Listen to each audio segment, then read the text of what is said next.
but it is the culture of having like-minded people who are willing to spend their nights and weekends on non-clinical activities to be able to fuel the clinical field in ways that enrich both education and research. Welcome to Parallax by Ankur Kalra, a podcast produced by Radcliffe Cardiology to bring you a new angle of all things cardiology and the best from the US Cardiology Review. Published every second Monday, Ankur Kalra, MD, interventional cardiologist at the Cleveland Clinic in Ohio, USA, speaks with legendary cardiologists, reviews late-breaking trials, and interviews authors of our latest and best US Cardiology Review articles. We call them #audio articles. Parallax is the effect whereby the position or direction of an object appears to differ when viewed from different positions. So this podcast is your fix of reliable updates on all things cardiology by someone from a non-traditional background who is always looking at the industry from a new angle. Now, here's your host, Ankur Kalra, MD. Hello, everyone. This is another episode of Parallax. This is an extremely special episode for me. And this is with someone who needs no introduction, quite frankly. We have on our show today Dr. Leon. Dr. Martin Leon is a professor of medicine at Columbia University. He's the director of Center for Interventional Vascular Therapies at Columbia University Medical Center and the co-founder of Cardiovascular Research Foundation. Dr. Leon, welcome on the show, and thank you so much for your time. I know how precious your time is, so thank you for making the time for us at Parallax. It's a pleasure to be here. So Dr. Leon, our audience, a lot of whom are early mid-career cardiologists, from across the spectrum of all cardiovascular subspecialties, would definitely be keying in on this episode and would want to know more about your journey into medicine and cardiology. So why don't we start from there? Well, I've had a very direct route. From the time I was a medical student, I became interested in cardiology. And you make decisions, I think, from the standpoint of a career pathway based upon personal experiences. And several things happened during the course of my young adulthood that caused me to make specific decisions, directing me more towards a lesser invasive future. I had the opportunity to work at the National Institutes of Health for 9 years, and that provided me with a lot of the necessary foundation that would allow me to jettison both a clinical and an academic career. So I became interested in cardiovascular pharmacology, nuclear cardiology in its earliest days. I was involved in the earliest balloon angioplasty work that was done in the late 1970s, and then became interested in clinical research and clinical trials. So I think having an opportunity to spend several years in a shielded academic environment, providing me with some advanced skill sets, helped me to formulate what my career path would be, and certainly was extremely influential in me founding the Cardiovascular Research Foundation. So that's obviously very insightful. I did not know, and pardon my ignorance, obviously doesn't mean anything, but I did not know that you had spent that much time at the NIH. And when did the seed of forming a Cardiovascular Research Foundation happen? Inside you, or when did you come up with that thought, or was that something which you had always wanted to do, or was that something that inspired you to form Cardiovascular Research Foundation? It's an interesting question because it was really born out of what I would describe as some significant gaps and out of necessity. I became director of the cath lab at the NIH in 1985. I became interested in experimental angioplasty techniques, did some of the early work with stents, atherectomy, intravascular ultrasound, worked with lasers. Then we founded TCT when I was still at the NIH in 1988 and felt that having an educational venue that would help us to surface these new angioplasty devices could become very influential. And then it became clear to really study these new devices, I needed a broader environment. So when I left the NIH, I needed to have an academic organization, and we founded this not-for-profit 501c3 that we call the Cardiovascular Research Foundation. We really had almost no funding and no people, But the idea was really to follow the device development cycle from inception to conclusion, which meant coming up with new ideas, studying these ideas in experimental laboratories. So we built an animal lab, then being able to transition to human clinical work, first early feasibility trials and then definitive clinical trials. So we built a clinical trial center. And then afterwards, we needed to be able to educate the interventional community and the general public on how these devices performed and what were some of their strengths and weaknesses. And that really was the educational arm that was TCT.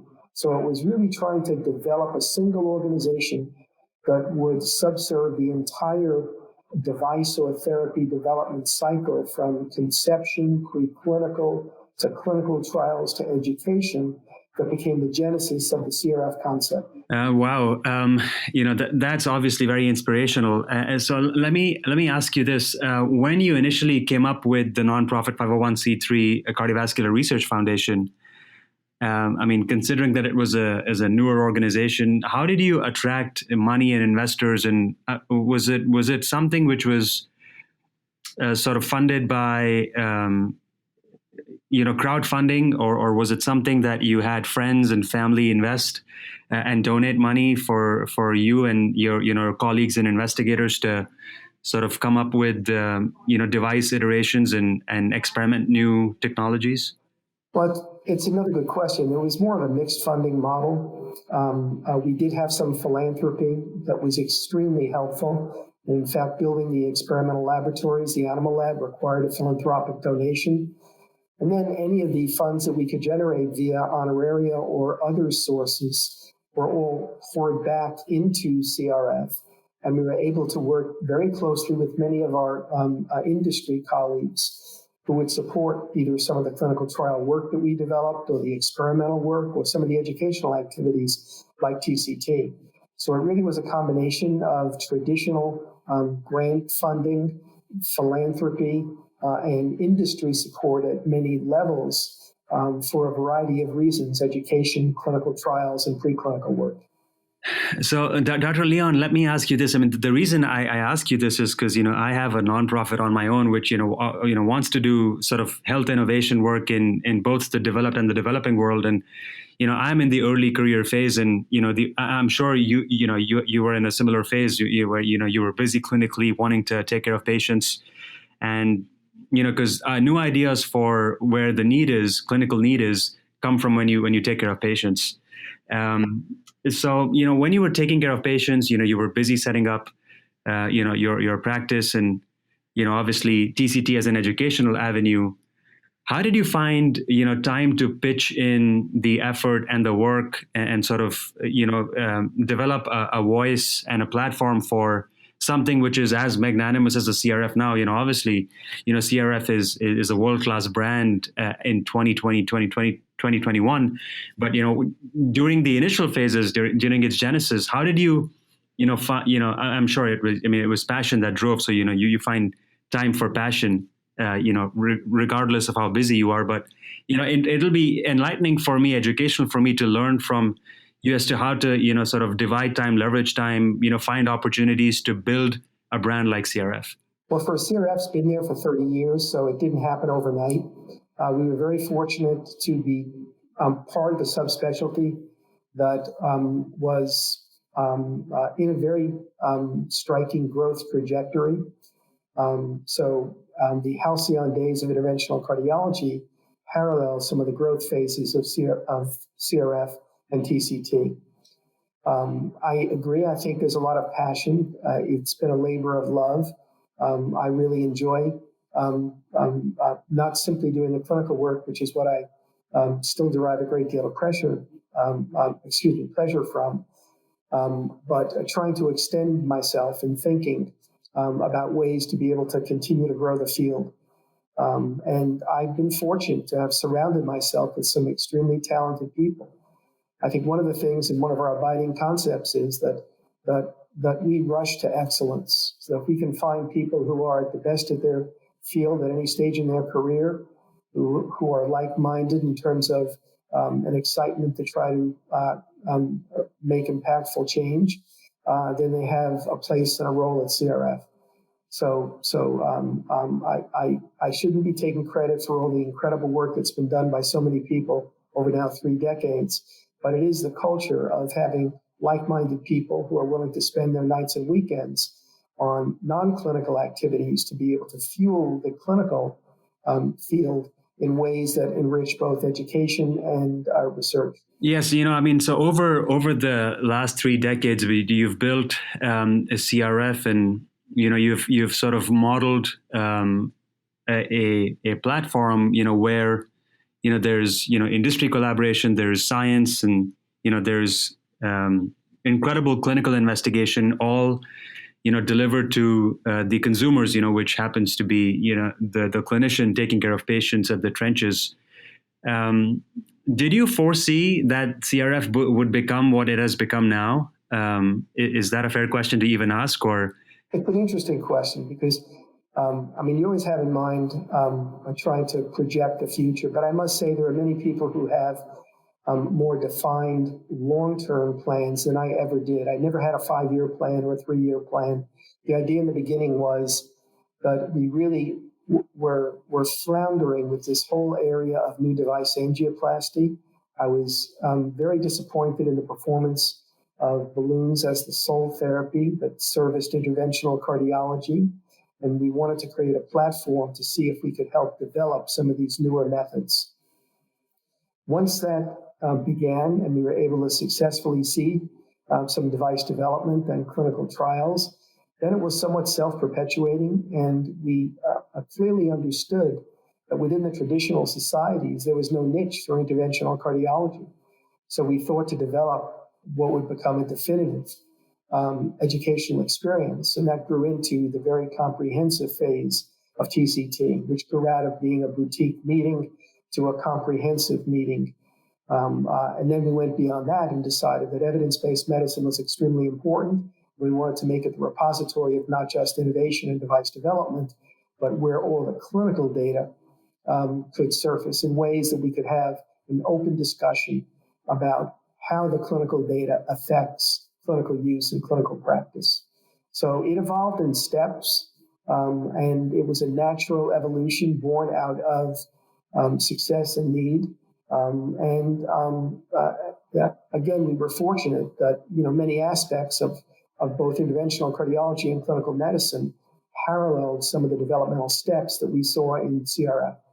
Yes, it's been an incredible story, but no incredible story is without its fair share of disappointments and failures. And all of us want to talk about successes, and we should celebrate them. We should talk about them. But I think in the very short early career phase that I'm in, or I have been in, I've learned the most from my disappointments and failures. And what sort of lessons? So first of all, did TCT CRF have any of such experiences? And if yes, then what were some of the take-home messages for you from those experiences? What did you learn, and how did that pivot into growth for you? If that's a fair question. No, I think it's a very good question, because there's no process that is linear and there's no trajectory that's unidirectional.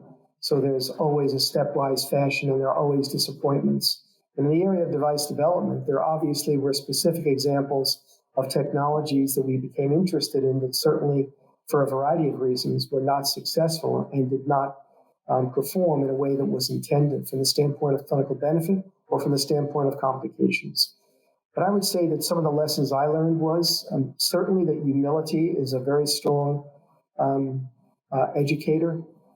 So I think being humble and recognizing that in the field of interventional cardiology, success is fleeting, and you need to keep reinventing yourself as the field changes and as disappointments accumulate. I also learned in the beginning, I think CRF was a little bit too independent.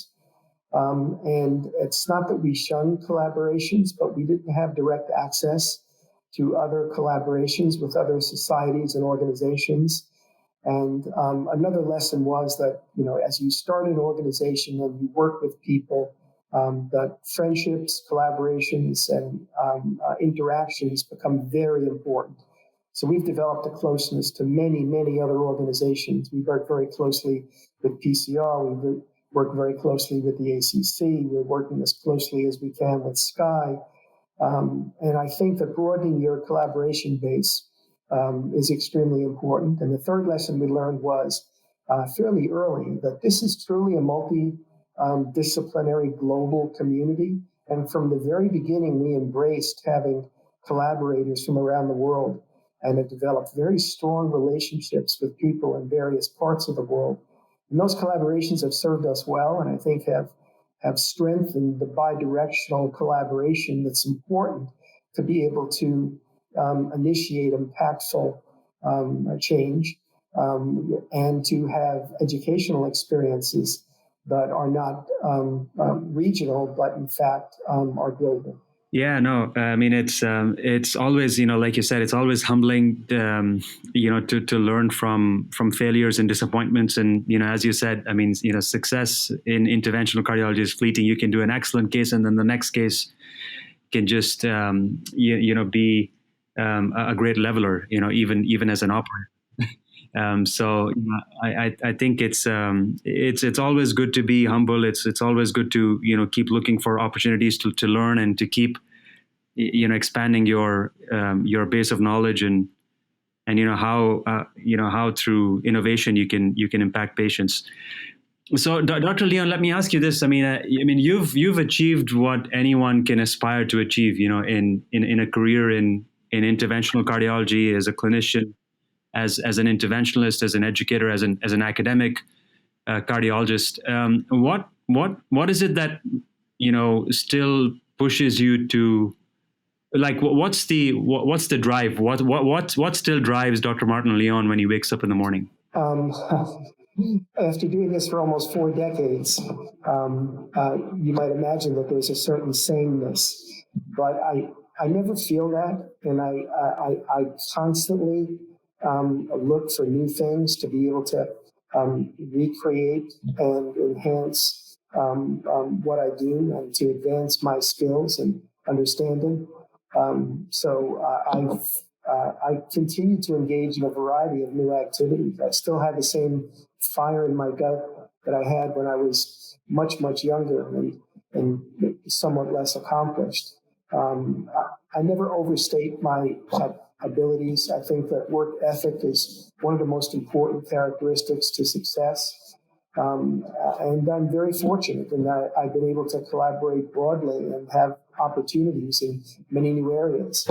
Currently, one of the things that interests me is the opportunity to be able to give back.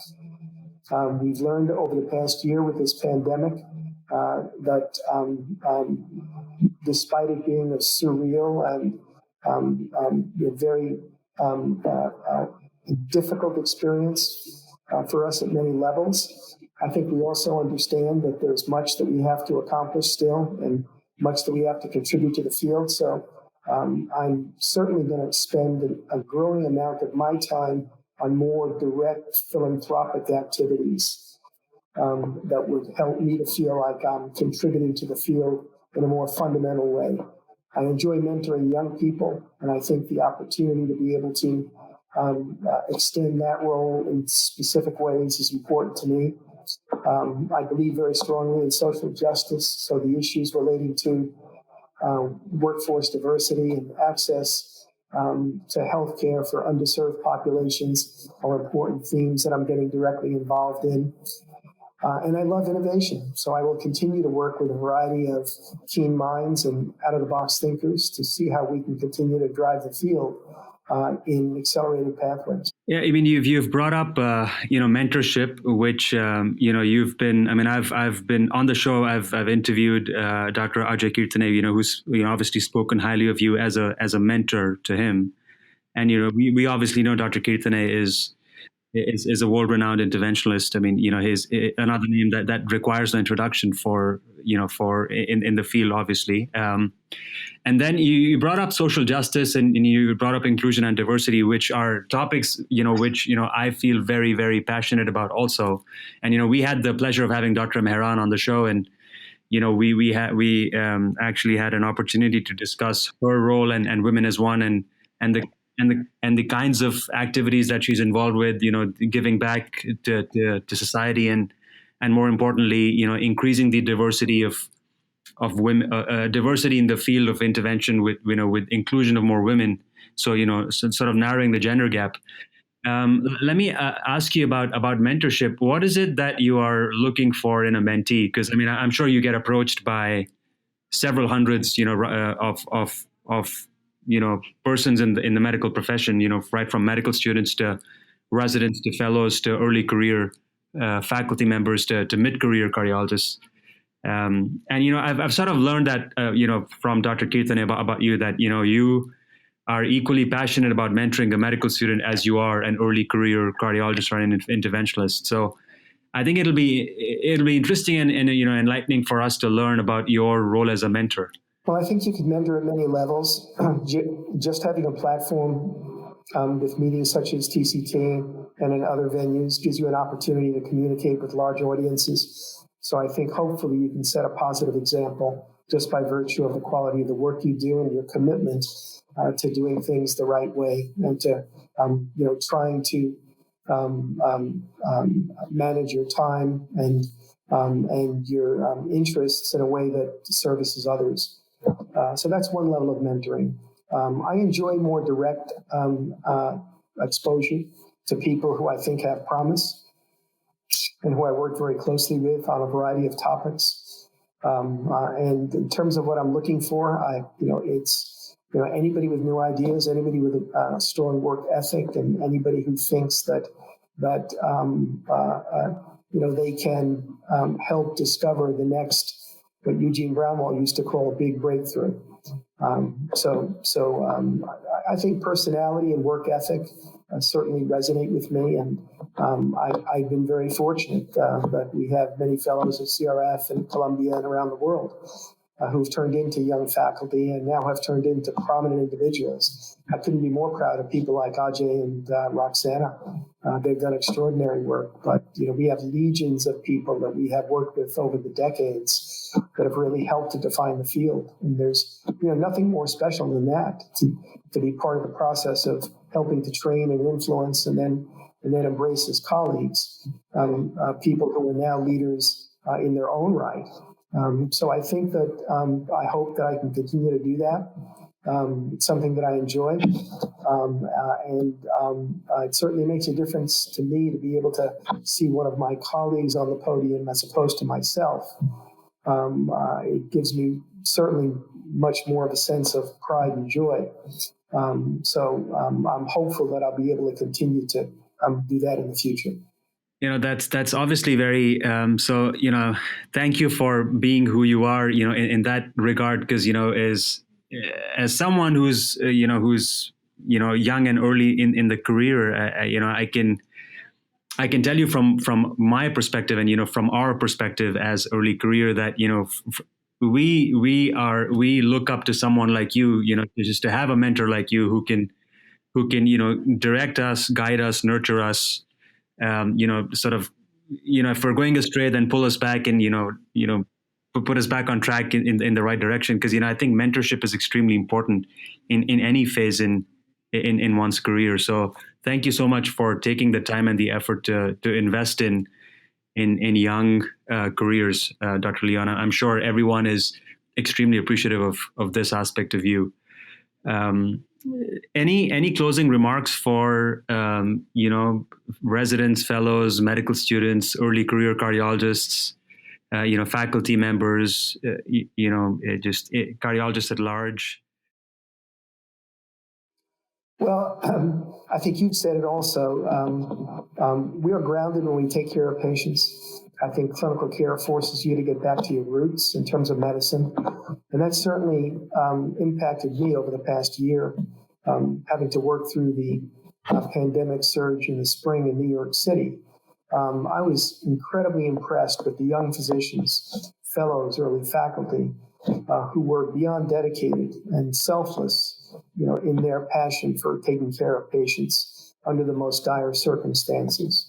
So I think that just as people say that they're inspired by some of the things that I do, I draw a lot of inspiration from some of the young people in terms of their commitment. I used to joke that perhaps this current generation has a little bit more sense of entitlement than work ethic, and I could not have been more wrong. And it's clear to me that, we're very, very fortunate to have legions of young physicians who have the right attitude and the correct visceral response to what the needs are of medicine currently and in the future. And I just hope that we never stray too far from those roots, and we can build upon those clinical imperatives to be able to create a better world, not just in interventional cardiology, but in medicine in general. Yeah, no, Dr. Leon, thank you so much again for your time. I know it's been tough for you to get on air and sort of do this recording because of your other commitments. And I know that we have a third wave of the pandemic surging in Northeast Ohio as well as in New York City, I'm told. So I really appreciate your time and thank you for coming on. And I'm sure these words and this conversation will mean a lot to a lot of us. So thanks again. Thank you, Ankur, for the opportunity. Stay safe, and hopefully we'll speak again soon. Yeah, thank you.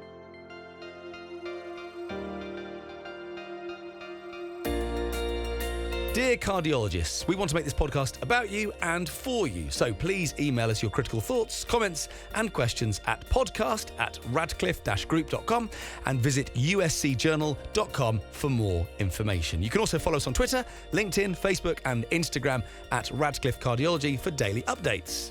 Join thousands of cardiologists and become a Radcliffean by registering to radcliffecardiology.com. You will receive regular newsletters and gain access to hundreds of expert interviews, educational webinars, clinical cases, and peer-reviewed articles from our 6 medical review journals on general cardiology, interventional cardiology, arrhythmia and electrophysiology, cardiac failure, and vascular and endovascular surgery. Thank you.